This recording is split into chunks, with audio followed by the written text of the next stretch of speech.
پہلا دستہ قلعہ ایلا پر ٹوٹ پڑا، صلیبیوں کے تمام جہاز قبضے میں لے لیے اور ان کے سپاہیوں کو ہلاک کیا۔ دوسرا دستہ احزاب گیا، جہاں اس نے قیدی مسلمانوں کو آزاد کرایا اور ان کا مال واپس دلایا۔ پھر حسام الدین نے دشمن کا پیچھا جاری رکھا، حتیٰ کہ مدینہ منورہ کے قریب ان کو جا لیا۔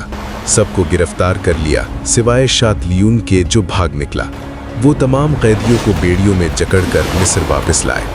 قاضی فاضل نے اس فتح پر لکھا، لولو تو گویا ایک تیر تھا جو نشانے پر لگا، ایک تلوار تھی جو دشمن کو کاٹ گئی۔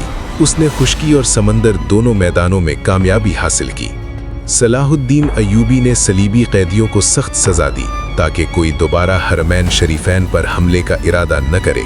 امام ابن کثیر نے ان کے بارے میں فرمایا، وہ سمندر کے شیر تھے، بہت سے بہادروں کو گرفتار کیا، کئی جہاز تباہ کیے، جہاد میں ہمیشہ آگے رہے اور صدقہ و خیرات میں فراخ دل تھے۔ اللہ حسام الدین لولو پر اپنی رحمت نازل فرمائے، ان کے درجات بلند کرے اور ہمیں بھی ایسے ہی غیرت مند ایمان والا بنائے۔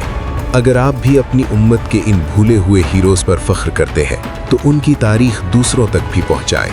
شکریہ۔